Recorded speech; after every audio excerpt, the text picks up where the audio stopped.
I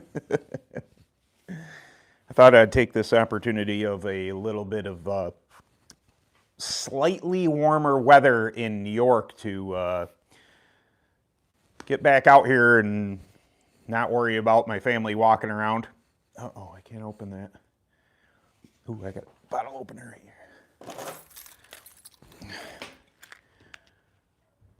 Mexican Coca-Cola.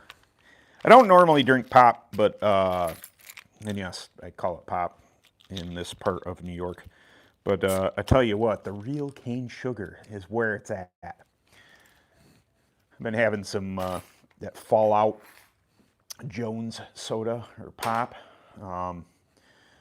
There, it just changes it. It's so much better. What is going on, everyone? I haven't been out here in a minute. I've been, I know. I only needed a sweatshirt today. It was, what was it, 49 degrees in New York today. It was like just kind of crazy. Like there was last week, it rained and then got super cold and turned everything into ice.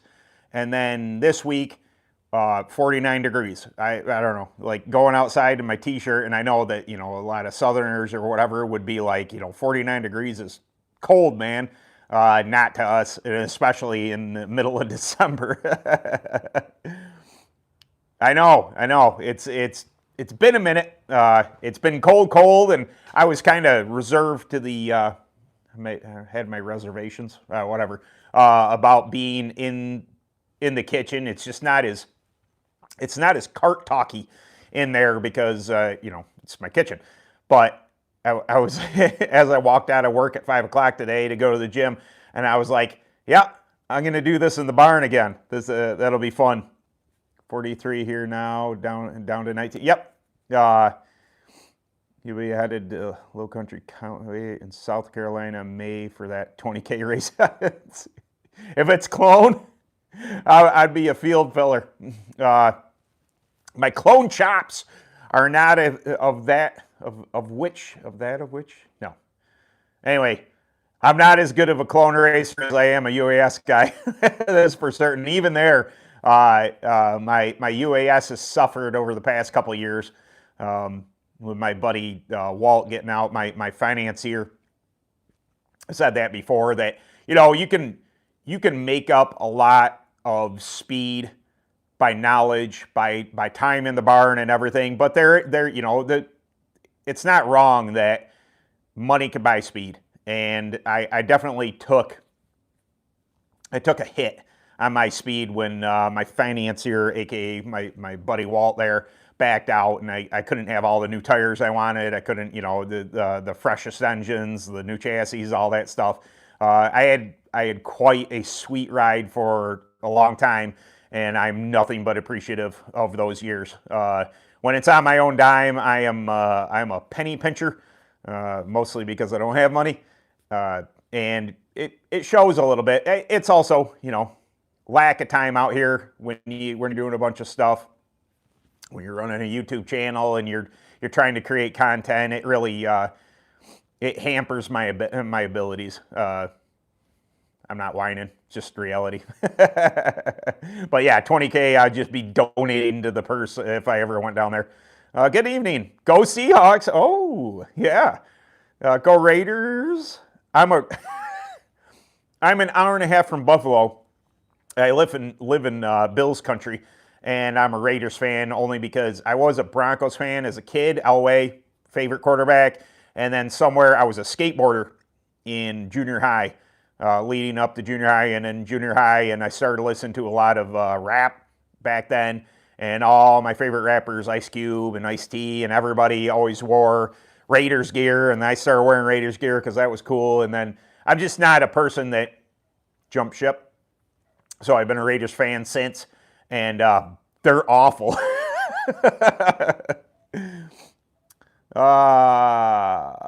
What do you use? What do you use on the track with no bite on Yellow Vegas? It depends on what you mean by no bite. If it is a wet track, I would use something super aggressive. I would use oh, it's behind me. Gold Grip, aka Goat Pea. Krug is a good one. Better than Goat Pea. Those are all aggressive. They're going to make your tires soft. So if there's no bite and it's a wet, cooler track, I would get more aggressive with the prep, as in a something that's going to drop the duro. If you're talking about a slick track that's dry and dusty, a black sand all the way. Black sand, the track tag product that it's widely used, even outside of people that use track tack. If you're running whatever brand, I'd fathom that quite a few people have black sand in their trailer, even though if they're a diehard or whatever prep fan, they got black sand. So I'd say super aggressive softener. If it's softer, cold, that type of thing. SAA grape is another one. If it's a cold track, if you're running in this type of weather and you can't get a hold of it, SAA grape is made for cooler temperatures. That works really well. But if you're dry and dusty, Vega yellows, black sand works amazing. What tire would you run here in Wisconsin? Maxxis whites? Possibly. I've never run Maxxis whites. I hope to get a set this coming year and give them a whirl, at least in UAS. I think it will be, from everything I've heard, they're like a Vega, only slightly different. Maxxis white kind of bridges the gap, so it gives you the grip level of a Vega yellow, but with people who are more seasoned with, say, pinks and blues, it gives it the tire profile. It gives the same feel to the Kart, but with more bite. But that's possible. If it's a hard to get a hold of surface type of thing, Wisconsin, I'm not positive on but I'm assuming it's similar to us. Vega yellows are always a great choice, or I would probably try the Maxxis whites just to see what they do. If it's open tire and you get a chance to do it, absolutely.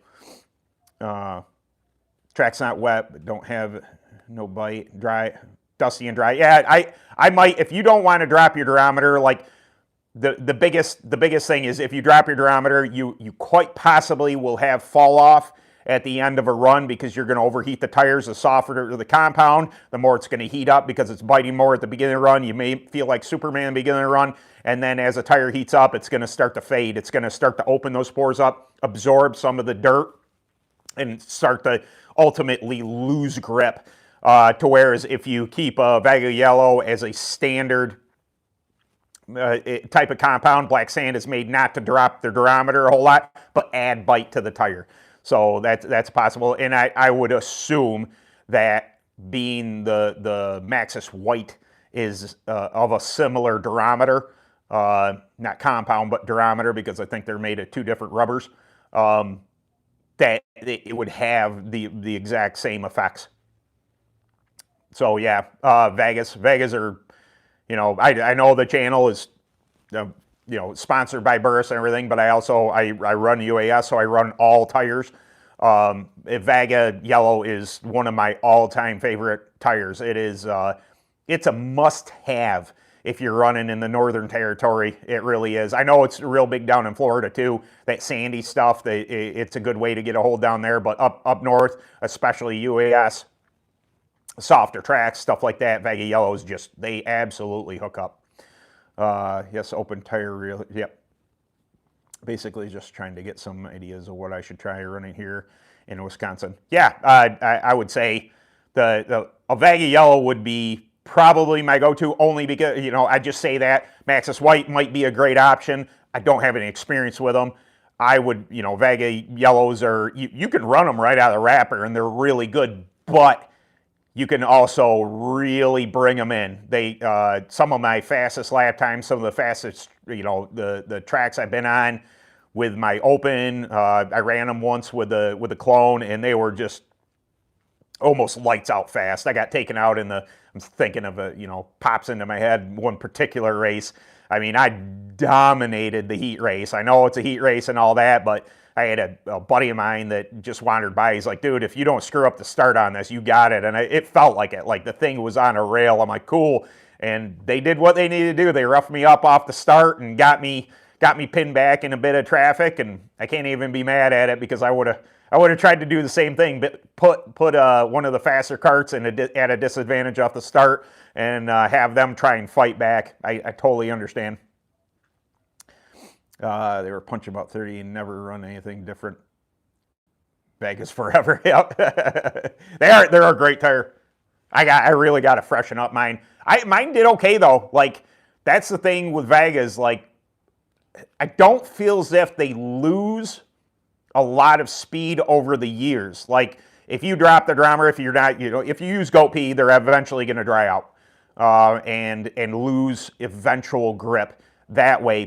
But if you're running something like Track Tack, anything but the Gold Grip, it's going to maintain some of the softness and the bite. It's going to accentuate the grip that the tire already has. Especially the combination of SAA grape and better GoPro 50-50 as an internal on a Vega Yellow is just. I talked to Randy, the chemist, the original owner of Track Tack, and he says he doesn't know what the magic is when you do that combination, but there's something about those two chemicals coming together that as an internal is phenomenal. You can also wipe it on the outside, if you want to, but I usually roll them internal with that combination. I also like a GK1 Blue and an SQS combination on the inside for a little bit more of a medium track if you don't want to drop the drummer as much as the first combination I just mentioned. It really does well. Like the GK1's just in general a good prep. I've heard people say they don't run it internal, and I've run GK1 internal for a long time and had very, very good success with it, especially with the SQS. The SQS adds a bite component to it that just really, really helps Vega Yellows, get a hold of a lot of different tracks. I didn't notice I say a lot. I hate that. When people have the ums and the knows. I am aware I do it. I just can't seem to stop. So, I guess before we get into it, rest in peace, Greg Biffle and his family. That sucks. The celebrities die. Obviously, Rob Reiner and stuff like that. People, we see it. We're just like, oh man, that's terrible. I loved his movies, this and that. But when somebody in the racing community, whether it be NASCAR or whatever, it hits home, and especially Greg Biffle. I mean, what he did during that storm in North Carolina, that's God's work. Took it upon himself to rescue people in that, try not to get all. As I got older, I got a little touch with my feelings, and I try not to swell up and get all teary-eyed and stuff. But I would say he's a better place. But the racing community is going to miss him dearly. He's such a personality, such a good person, beautiful family. Bummer, man, real bummer. I saw that at 11:30. I'm like, it's not to hope that anybody else died. It just said owned by Greg Biffle, and I'm like, that doesn't. I don't think he would loan his plane out to somebody. So I think everybody knew what had happened. And then when Cletus McFarland there, he said that they're flying up to hang out. Just absolute bummer. God bless them. God bless their family. I feel terrible.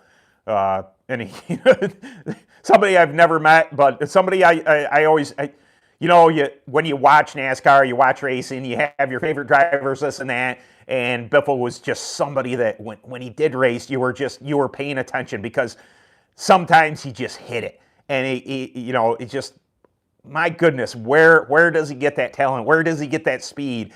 just and he comes off and he's smiling. And he's got great opinions on stuff and such a personality. I was paying attention to the 12 days of Biffmas. I didn't enter into any of that stuff, but such a great dude, and what a loss for the racing community. That bummer, man, absolute bummer. It's not a big deal. I changed my temporary profile picture on Facebook to his number because.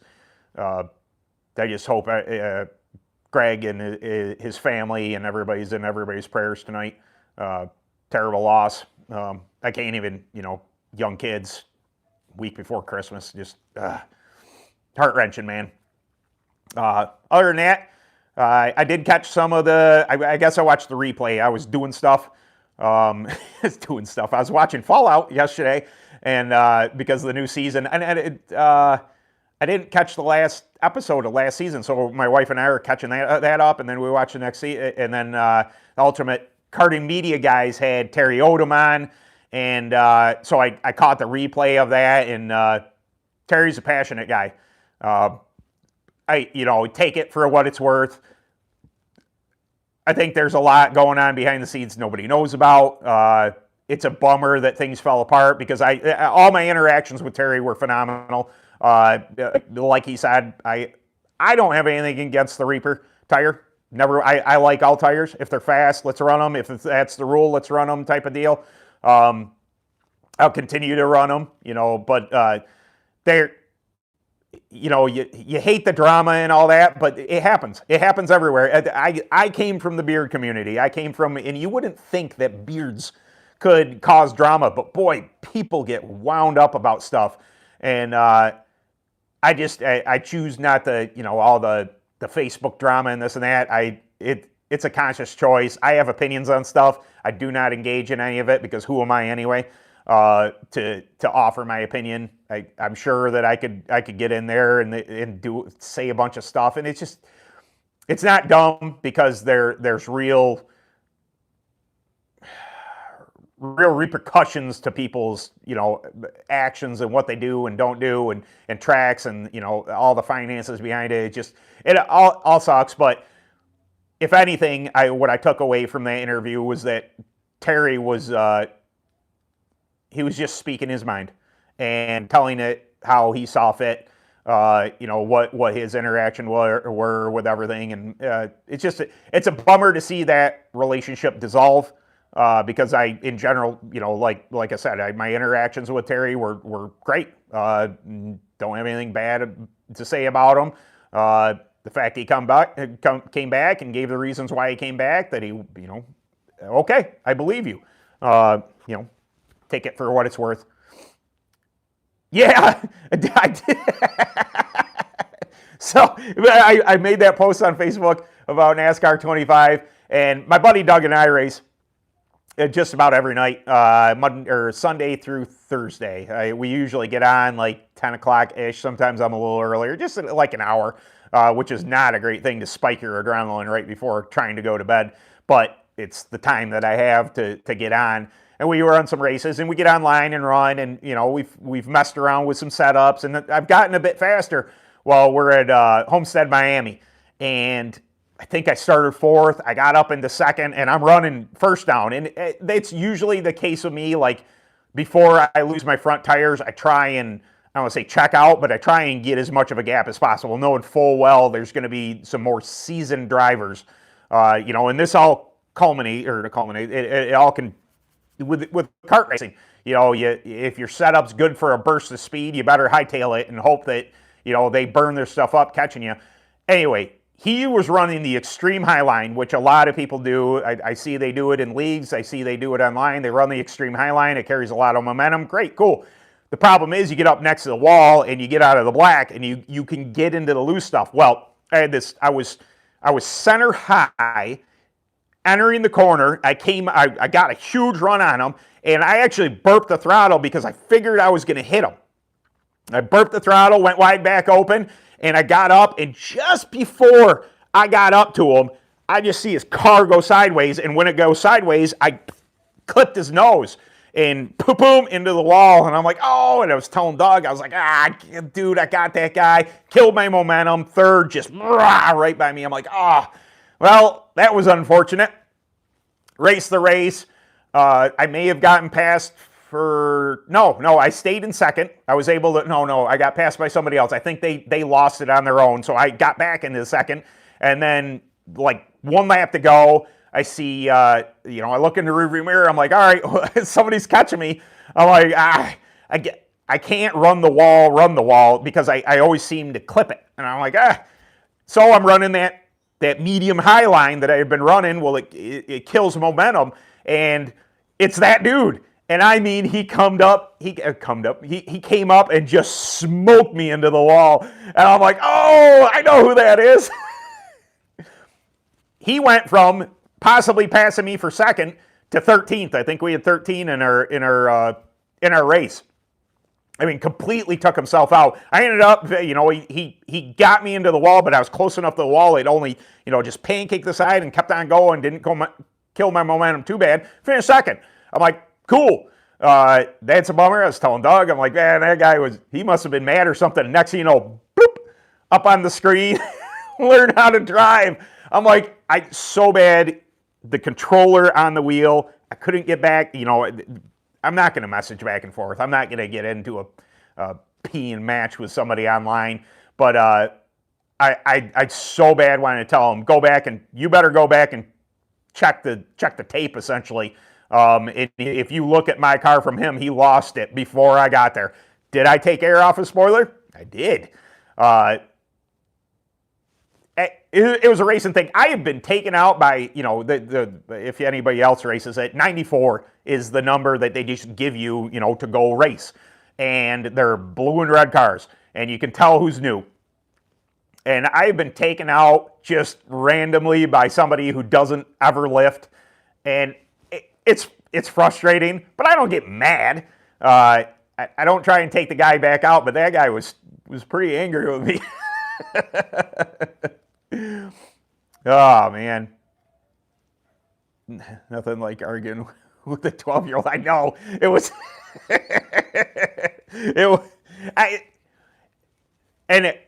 what I was telling Doug is the same thing I do on track. I don't think I've ever... If somebody's gotten into me, I don't ever go up to them. Racing happens, man. Maybe it'd be different if I could tell that they clearly tried to take me out, but usually my frame of mind is that racing's racing, that they were just too close.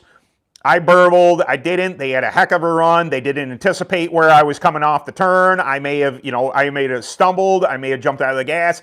UAS racing, it happens like that. I mean, people get mad at each other in UAS, and clone racing is, I'd say, bad enough. It's not bad, but bad enough with the contact that accentuate that in UAS. And I have never gone to somebody's pits. I've never yelled at anybody. It's just not, it's racing, man. You pay your money, you take your chances. I can be upset that somebody run into me, but it's just like, from all I know, it was an incident. It was them trying to get by me. It was them trying to do something and it just didn't work. Maybe they got tight. Maybe they got loose. Maybe they had me and then the rear end snapped out from underneath it, and when they overcorrected, they hit me. It happens. I was dumped. It was 2020. I was dumped 3 or 4 times in the B main, and I think a couple of them by my friend. And he did come over, and he's just like, the Kart owner, he's also a friend of mine. He came over, he's like, hey, he told me to come over, talk to you. I was like, dude, I ain't even mad at you. It's the B main. Everybody's going for it. Everybody wants to be in the A. Everybody's trying to get everything they got. Did it suck that I got dumped like 3 or 4 times? Yeah. But it is what it is. I understand that maybe I'm an anomaly in that I don't confront, I try and be the bigger man and come up apologize if I made a mistake. Doesn't always go well. I've been in a few arguments at track due to that, not because I came over to yell at them, but because I came over to say, man, that was unintentional, and then got chewed on for a little bit. That's happened a couple times. it just I don't see the necessity in exacerbating the situation.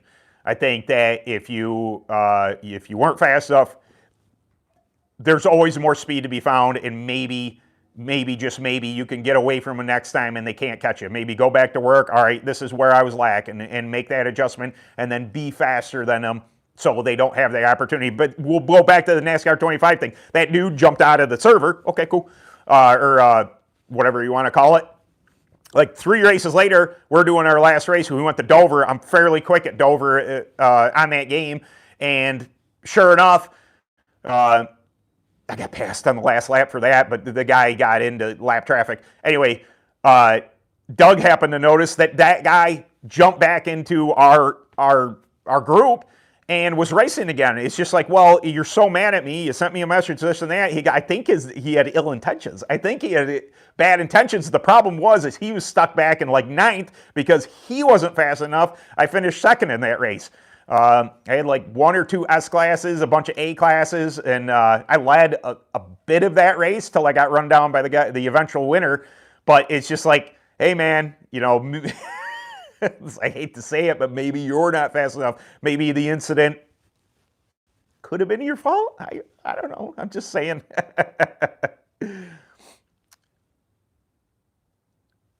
I never agreed when the dad tells their kids to move them if you are faster. Yeah, absolutely not. I don't mind rubbing. Rubbing's racing. Absolutely not. It's frustrating when somebody gets up on your bumper and gets you tight or gets you loose or whatever it is. I don't. It's racing, especially oval racing, NASCAR, karts, whatever. It's a contact sport, and I know that people say, oh, if you're fast enough, you can pass them without touching. I understand the premise of that. But you also have to understand a lot of tracks are single line, and people know that, and they start cheating down. They start just fading down, knowing full well they're killing your momentum, and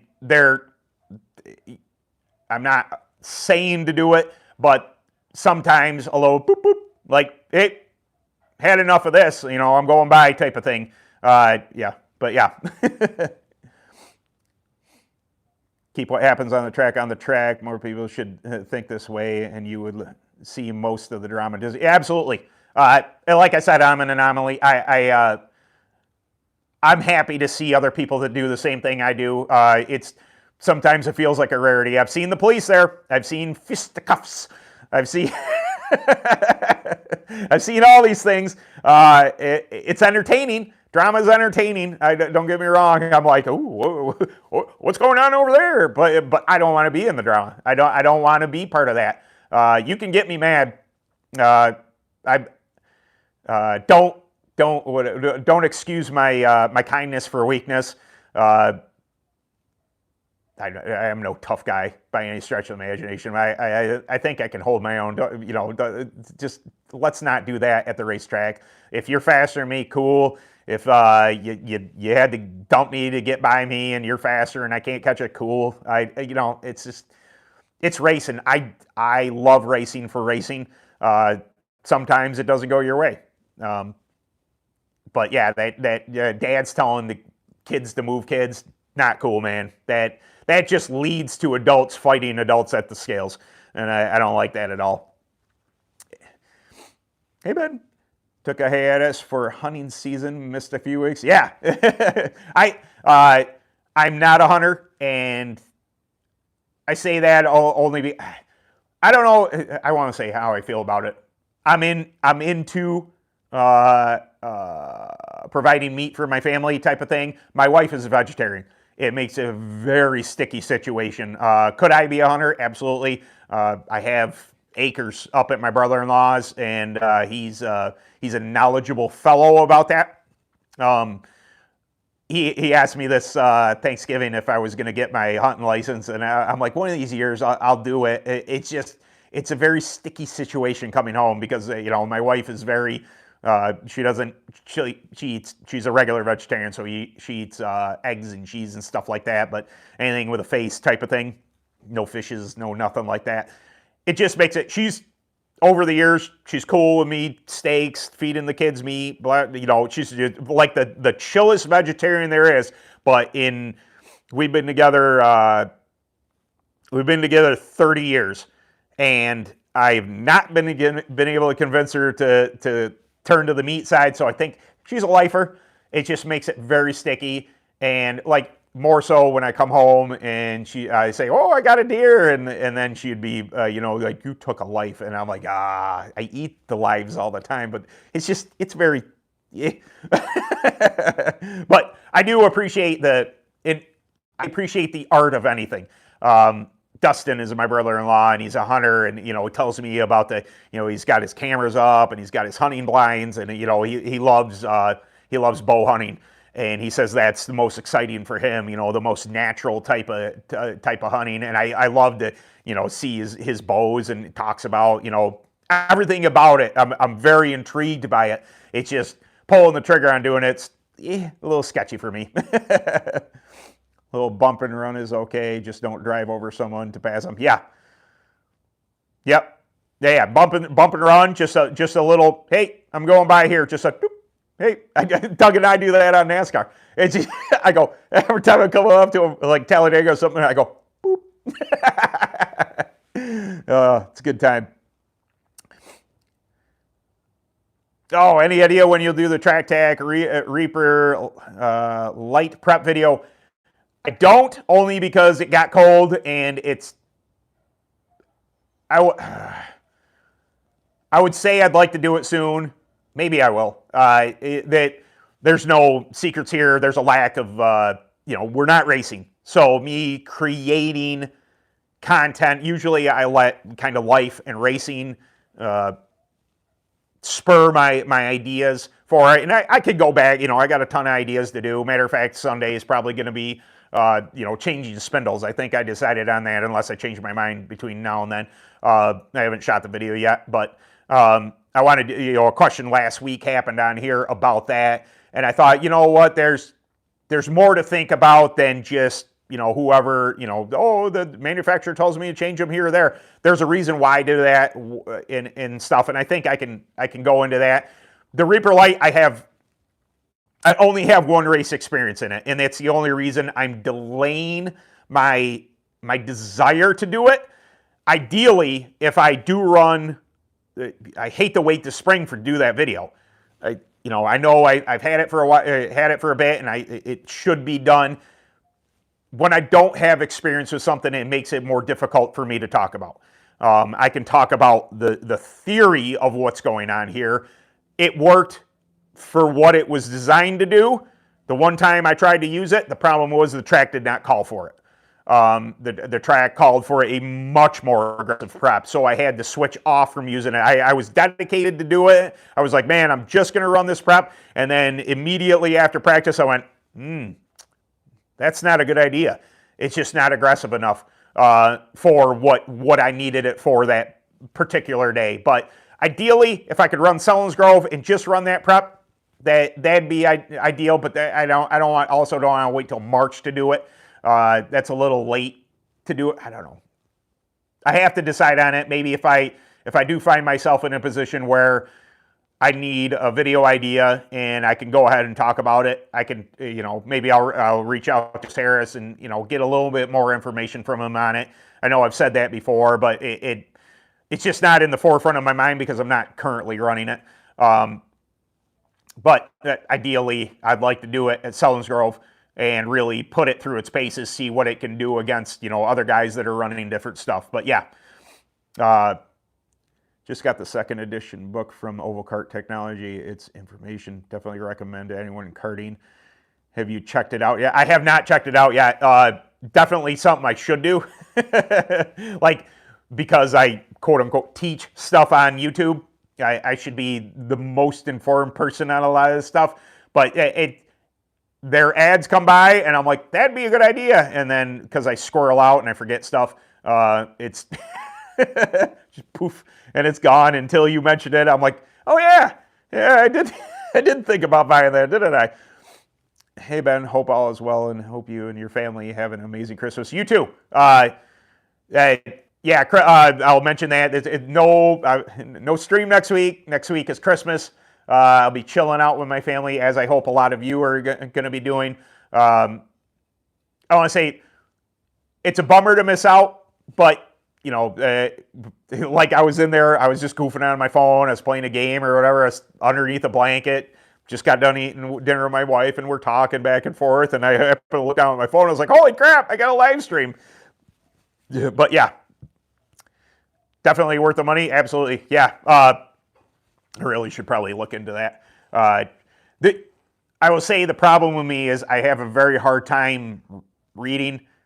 I can read. Let me put that out there. I can read. I did pass high school, and I read a bunch of small articles here and there. I have a couple books that my wife, I was just like, oh, I'd like to check this out. My wife got it for me for Christmas or whatever, and they're sitting on the shelf unread because I deal with. I'm sure a lot of people have the same affliction that I do. Call it ADD, call it whatever you want, but I think it's Bert Kreischer did a bit a long time ago about he was wanting to read whatever it is, a geisha or something like that. Shoot, I forgot the name of the book. Anyway, he was just like, and she was born in the hills of Okinawa. Oh, Okinawa? Isn't that where Mr. Miyagi's from? And my brain does that. Like, I start to read something, I'm like, oh, this is really useful. Hey, wow. It's pretty bad. I pick on the TikTok brains, but apparently I'm one of them. Just the short attention span type of thing. That's why my videos I'm all over the place, and sometimes you guys don't obviously see it. I'll do an entire video. I will talk for 12 to 15 minutes about something, and then I stand there and think about what I said, and I'm like, that didn't make any sense. And then I delete it, and I re-record it, correcting everything that I felt that I got wrong. And I still go off on tangents here and there when my brain does that, because my videos is no secret or anything. I don't write anything down. It is just here to here. That's all I do, and kind of give you the what pathways. I go in with good intentions. All right, I want to talk about this. I should mention these type of things, and then I get going and I just let her fly. And then sometimes when I'm in editing, I'm like, oh, what are you talking about, dude? Hey, question for you. If you can share, first time cleaning my bearings, do I just put the Tri-Flow lubricant in it, or do you put like a white lithium grease or mix? Or typically, I will say this: if you're going to do one, or if you're going to do both, I'll say this: lithium grease is going to prevent the Tri-Flow from getting in there. In my opinion, it's a much thinner viscosity type of thing, so the lithium grease is, lack of a better term, greasy. It's grease, lithium grease, but it's gonna prevent the Tri-Flow. If you're looking for the properties of Tri-Flow to go in there first, I would clean the bearing, whether it be in an ultrasonic cleaner. If you're just taking off the guards, spraying them out with brake clean. I have yet to do. I get a bunch of people asking me to do bearing videos, and I have a tendency just to replace bearings. That's kind of why I've been lax on doing a bearing cleaning video. I have a tendency to, if I feel that it's time to get new ones, I get new ones. But I understand the necessity in what you should be doing with them. Taking the dust covers off, ultrasonic cleaner. If you don't want to do that, brake clean, whatever, spin them on the rear axle, however you see fit. I would preferably do Tri-Flow first, leave the covers off, spray them down, rotate them, get all that out of there, and get a good get good lubrication with the Tri-Flow. Then come in after that thinner viscosity goes in there. Then hit them with the white lithium grease or something else, and that should seal that in and kind of get the benefits of both things. I don't know where I was going with that. Both products. There we go. But yeah, it's my opinion on it. There's no science behind it, but that's just how my brain would think, that if you put the white lithium grease on it, it's going to create a barrier for the tri-flow to actually do its job, or it's going to start to break down the tri-flow, or the vice versa. It's going to the tri-flow is going to try and break that down, and you're not going to get as good a coverage because it's going to thin out the lithium grease. So I would tri-flow then lithium grease if you are sold on using the two things. Yeah, but a lot of the stuff that I say, a lot of the videos I come up with, there's no real reason behind it, but I try and logically, like, all right, if this happens, then this happens. And then if those two things happen, then this happens. I try and break it down to this has to make sense this way. Anything with cross or this and that, all right, this tire plant's here, that's going to cause this. That's going to cause a teeter-totter effect. That's, it's just try, and everything can be complex. And if you break it down to its simplest form, this is what this does because this does this and this does this.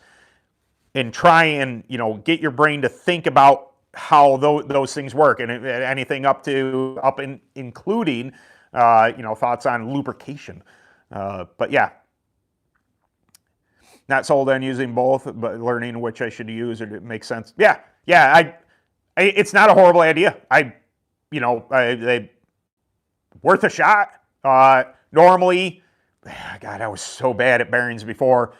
A couple years ago, I'd wash the cart, bearings and all, everything's on there. And I think I could get away with it because it's UAS, because there's so much horsepower that roll speed it's a thing, but it's not a thing with UAS because you have so much horsepower that it doesn't care how well your bearings roll. It's just going to make it roll anyway, type of thing. The wear on components is where that comes in. And, you should be replacing your bearings more often if you're doing dumb stuff like that, like washing your cart with your axle in it. You can do that, but you have to, like you said, if you're going to leave the rear axle in and you wash your cart with it, you're going to get water in there. Dust covers off, spray them out with brake clean, rotate till you don't see any stuff yet. You can use WD-40, water displacement. That removes the water from the bearings. Tri-flow will do the same thing. Then come in with your actual, grease that's going to stay there with the bearing. That makes perfect sense to use both things, in my opinion. Or if you want to, just like the can of high temp red, spray them out with the brake clean, hit them tri-flow, WD-40 or whatever, and then pat grease in there to give that long-lasting type of thing. The only problem with running grease is if you're talking about a free-rolling bearing, it is going to gum it up a little bit, and grease has the potential to, have the dust particles stick to it a lot easier than, say, a silicone-based tri-flow. The problem with the tri-flow is it's not thick enough to stay with, so you got to really keep up on that type of thing. If you understand where I'm going with that, just things my brain thinks about is just weird. But yeah, I think I'm sold on doing a video on spindles, replacement of spindles. I'll say that. I won't say spindles because spindles do a lot. I said do. But my opinions, my thoughts on replacing spindles. The question came up, like I said, last week, and I thought on it a little bit. I'm like, you know what? There are things to consider other than your manufacturer tells you to do something. Why are they telling you to do that? And I have a little bit of anecdotal evidence from a friend of mine who, just things that I've learned over the years. Not even over the years, just things I thought about why it might be a good idea, type of thing. That's why I like it. Yeah, it's not. I've said it a billion times. I keep on saying it. It's not that I don't. It's not that I know everything. I never, ever claim to be a know-it-all. I am a flawed human, and I have made mistakes, but I try and work through why things went wrong, work through what I could have done right, and changes I want to make, and the only way to do that is to, what's the word, deduce. It is to problem shoot what happened, and if I can try and break that down from somebody else. Like, I made this mistake. Now this happened in the, you know, like the 1, 2, 3 type of thing. This happened because that happened. That equals this.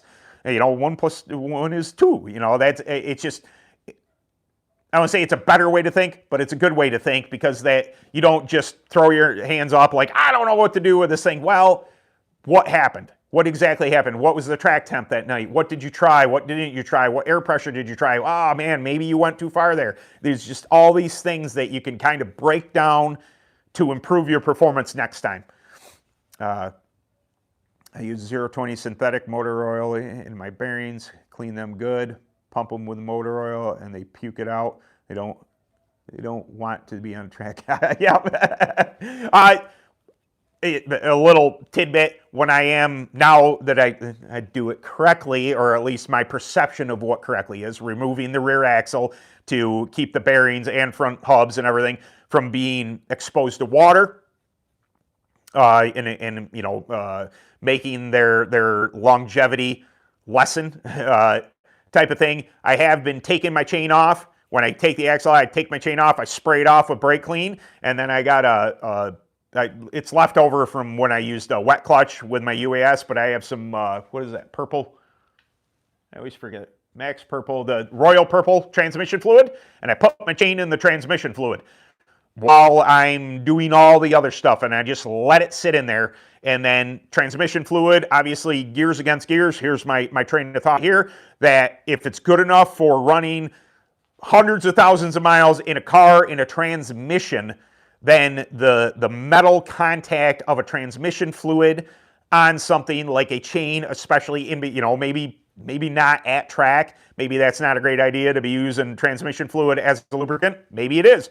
Maybe that's not a horrible idea, but I like to think that whether you ultrasonic clean your chain, whether you just spray it off with brake cleaner or anything, if you have just a jar or something, you can fit your chain in with some transmission fluid and just let it sit while you're doing all your other stuff, your maintenance during the week and everything else. That's going to lubricate and somewhat bind to the metal components and allow that chain to be free. You can, you know, I don't spray mine off. I usually pull it out. I let it kind of, matter of fact, I hang it off of this, the back side of this thing. I got my garbage directly below it. So I hang it off of there. I let it kind of drip dry type of thing, slap it on, and every single time my chain seems to be really free. And, you know, especially with clone, you get, unless you start tossing chains, or you're very concerned about, you know, your chain wearing out. I'm more concerned on the UAS ride than I am on this thing. But it seemed to work for me. I plan to do a short eventually. Oh, wow. Holy crap. Merry Christmas to you, sir. Thank you very much. I appreciate it. You don't, I would say this just in kindness back to you. You guys never feel the need to super chat me. I appreciate it a lot. It does help. It helps me race, helps me build my race fund up and everything like that. But don't ever think that you have to do that. I will see everybody's question regardless. But Merry Christmas to you. Thank you very much. I truly do appreciate it. Anyone else see on 4Cycle Dyno down talking about another engine rule change? Why can we not just leave it alone? I know that I haven't gotten too in the weeds. Too in the weeds? No, that's not it. I haven't gotten read up on it enough. I did, somebody mentioned, I think it was Prater and Son, Mr. Prater there. He had mentioned that there's a possibility, or maybe they're working towards WKA, NKA, and AKRA falling into the same rules as one another. If that's the case, fantastic.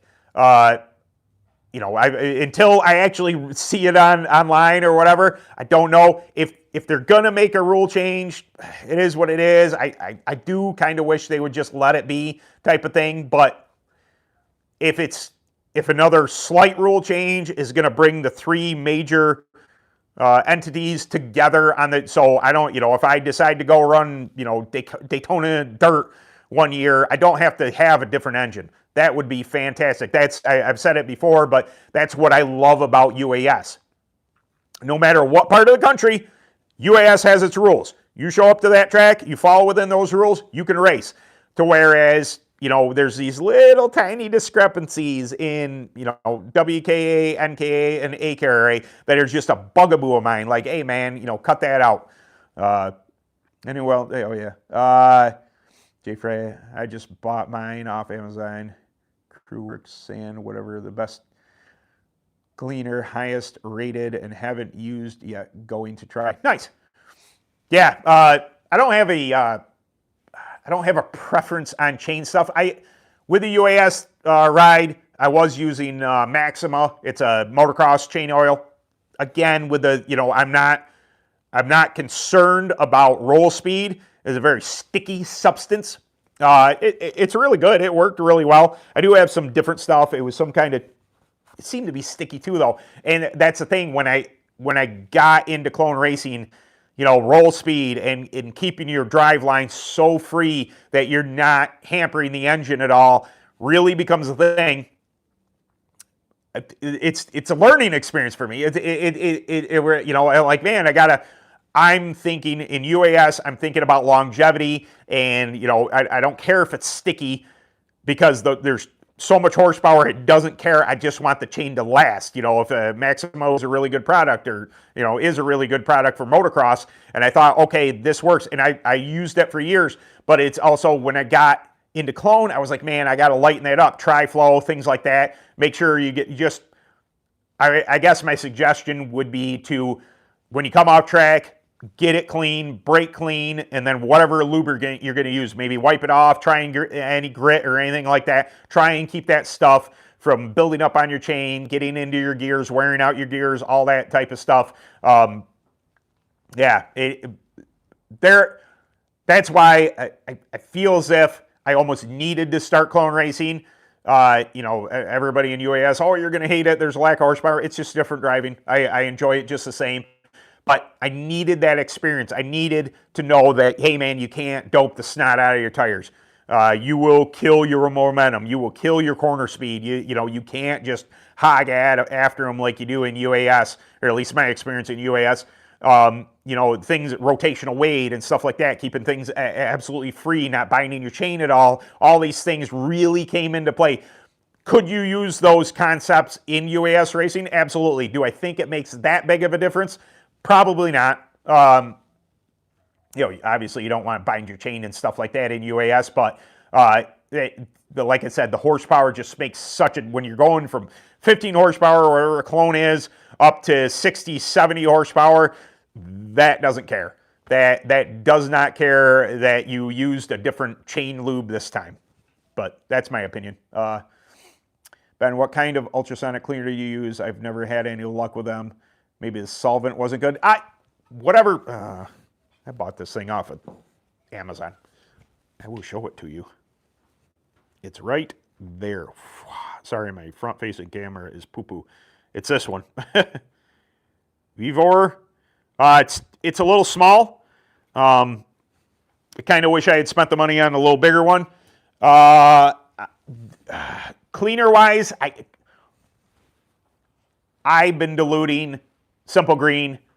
I had some other stuff. Basically Purple Power. It was a different brand. Zep, I think it was Zep's version of Purple Power. It has an acid in it. And the only reason I stopped using it was some dummy went on vacation. He cleaned his carb, forgot the carb was in the ultrasonic cleaner, left it in there with the, we'll call it Purple Power, and the acid ate into the carb and ruined the carb. I had to buy a brand new carb because I'm a dummy. And it just was enough to make me a little like, uh-oh. So now I think that anything, I did use once, Zep has an orange cleaner, citrus-based cleaner. It's been really good on cutting through grease and stuff like that. So I've been diluting it with water, just to kind of take. I think the ultrasonic cleaner just needs a little assistance in chemical, but I don't know. I've put nuts and bolts in there. Obviously change the water frequently. You don't want to be cleaning a bunch of axle bolts on there or whatever greasy type stuff, and then throw your carb in the same in the same water or same solution. I think, you know, you're going to contaminate your carb type of thing. You don't want anything unnecessary in there. So I haven't found one that I, you know, just like, oh, this is the stuff. This is the stuff to use. I haven't found one of those. I've just found a couple things that work really well. Like I said, diluting some Simple Green works really well. Diluting the citrus-based cleaners. Zep was just one that comes to mind. I think I glanced at that over there. The empty bottle seemed to work really well. But yeah, mine was from Harbor Freight. Yeah, I think you know, in general they're pretty similar, all of them. But yeah, I'm a little more old school. I soak carbs and work a gallon of Berryman carb clean. Oh yeah, Berryman's great stuff. Yeah, absolutely. And that's. I don't know. I got the ultrasonic cleaner just because it was suggested to me by Motorworks, my motor people there. You know, popping the carb in there. You just set it for, you know, whatever, 10 minutes or whatever, however long you see fit, and just letting it and do its type of thing, and it breaks up anything that might, you know, any gummy stuff in there, any kind of debris. It's going to shake that stuff loose. Then when I take it out of that stuff, I do like to, you know, shoot a carb clean on it. I'm cheapskate, so I use SuperTech, Walmart brand type stuff, just cheaper. Spray them out, you know, make sure I get the not needle, but getting the jet, you know, clean, making sure everything's sprayed off, and then I hit it with WD-40 or some kind of lubricant afterwards, just to make sure everything's, you know, good to go type of thing. But yeah, taking them out just as long as you're cleaning them. That is definitely one of the things that I do it on the open. Old style, you know, they're new, but the pumper style carbs, every time I run it, pumper stacks come off. I spray the whole carb out. I leave it on the engine only because the Bama it's just a nightmare to get their stainless steel bolts or nuts that hold it on the engine. It is unless you take the whole engine off the cart, and I don't obviously do that every single time. It's a pain, but what I do is I remove the stacks off the side, I spray everything out, I clean, replace the gaskets as needed type of thing, to whereas I find that I can get away with about 2 races on a clone carb. And then I had a carb kind of screw up on me last season, I think it was, and they're like, hey man, you really got to clean these things. So now you know, you could do it every race. I'm sure a lot of people do it every single race. I've been going every 2 races with my clone carbs, taking them off, putting them in the ultrasonic cleaner, making sure they're, you know, free of debris and stuff like that, getting them nice and clean. And but yeah, it doesn't, you know, ultrasonic or just like you said, Berryman, just getting in there, making sure there's no gunk or crap, because they really, man, it'll cut your power like that. You get a little piece of something or other in there. I do have to get a little better on changing my fuel filter on the clone as well. I have a tendency to run those a little too long just because I don't think of it. I have a bunch of them, so it's going to get a fresh one this come season. I can assure you that. 2-stroke gas is the best thing I found. Oh yeah, absolutely. Especially like what I like to run for purge. So if you run methanol, you got to purge your engine. The methanol, you know, ethanol that's in regular gas, it obviously gets in there and does funky stuff. Alcohol absorbs water, brings water into the engine. Not good for any engine. Not good for clones. Not good for 2-strokes especially. So we run purge, and I run ethanol-free gas, and then I put like, what is it? I think I run like 16 ounces to a gallon of Marvel Mystery Oil in that gallon of ethanol-free gas and use that as a purge. That would be fantastic for soaking carbs in. Marvel Mystery Oil is a wonderful product. If you're like me, sometimes I toss in a little seafoam in there. Just kind of helps clean things, keep things cleaned up and everything else over the winter. You know, if you want to purge if you're not going to rebuild your engine, like your 2-stroke over the winter, not a horrible idea to throw a little stable in there. You can do these concoctions, and they've all worked really well for me. But I pretty much have gotten it down to a gallon of ethanol-free gas with Marvel Mystery Oil, like 16 ounces a gallon, and then I toss in, you know, like an ounce ish of seafoam, and it's been it's great for purging. It's great for the winter. I when it comes spring and I go to look at things like the carbs and stuff like that, it's still the Marlboro Mystery Oil still in there, still doing its job, keeping things lubricated, keeping things freed up, and doesn't allow that any kind of water or anything like that to stick to anything and start corrosion, which is a huge enemy of the combustion engine. I got dry throat and I got a pop right here to drink. Pop. I'm in New York. I call it pop. It's not. It is a Coke. I always think that's weird. Southerners call everything Coke. What kind of Coke you want? Mountain Dew? What is that? A Coke's a Coke. Yeah. My boy likes to tease me. I don't like Pepsi. I haven't liked Pepsi since I was a kid. There's something about it bothers me. And so he likes it just fine. So he'll buy like a 12-pack of Pepsi and come walking in and walking by me going up to his room with him. I'm like, what are you doing, traitor? You call it soda? Yeah. That's a big, is it pop or is it soda? It depends on what part of the country you're from. Even in New York, if you go central towards New York City, soda. But yeah, there's a lot of, it's just like nobody's wrong. It's just, just like, oh, it's soda, it's fizzy. It's just like, well, it's soda water. Soda is the fizz, yeah? It's pop. Soda pop, because the pop is the soda is what gives the pop the fizz, so therefore it's pop. I mean, I just think it's weird people calling everything Coke. Just like, what kind of Coke you want? Sprite. What kind of Coke you want? Root beer. I'm so bad. When you go, I went to Olive Garden we went to see the Nutcracker, mother-in-law and brother-in-law, and we went to Olive Garden and they had Pepsi. And I ask every time. I'm like, I'm serious about this. Like, I do not want Pepsi. They say, what'd you like to drink? I say Coke, and they always say, is Pepsi okay? And then no, it is never okay. I will have a root beer. I guess I like whatever Pepsi makes for root beer, whatever brand it is. But I don't mind the.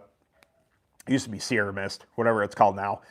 That's okay. That doesn't bother me. But I cannot. My palate cannot take Pepsi. I don't like it. Yeah. Pepsi is too sweet. There's and I want to say it's like sand. I get this. I know there's no sand in it, but I get this. My brain instantly goes, man, why does this taste like sand? Coke over Pepsi, but Mountain Dew. But yeah, I don't drink a lot of pop. Like, it's weird that I'm having this now. I've just been on this real cane sugar pop kick. Like, I've been I don't know, you guys can't see because I'm wearing baggy clothes. I've lost almost 20 pounds. And there's this picture that my boss's granddaughter took of me. She had a little camera that prints out the picture. It's Polaroid, but it's not. And it's on my toolbox. And it was at my heaviest. I was 224 pounds, and I was like, yo, like, I just look like thick, like not in a good way. I'm like, why is my head so small?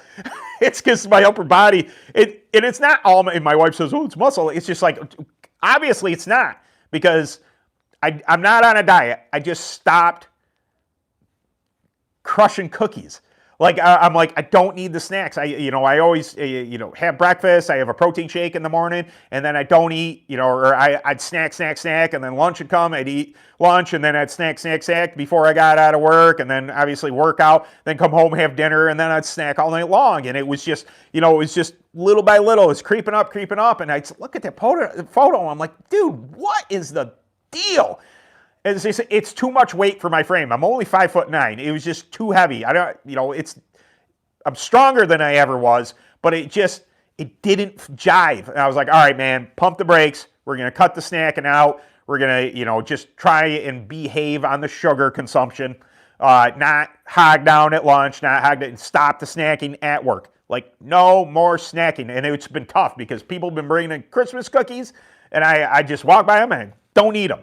And I keep on doing what I'm doing, and I try and forget about it. And I got down to 202 briefly. It didn't stick because it's just tough to hold those numbers. But the past week I've been like 205, and I'm like, all right, it's reasonable. Like I don't mind being a 200-pound human. A number doesn't bother me. What bothers me is looking like I've done a lot of work to my physique, strength-wise, and I can't see it. It's like I take off my shirt, I'm like, dude, what's with the belly?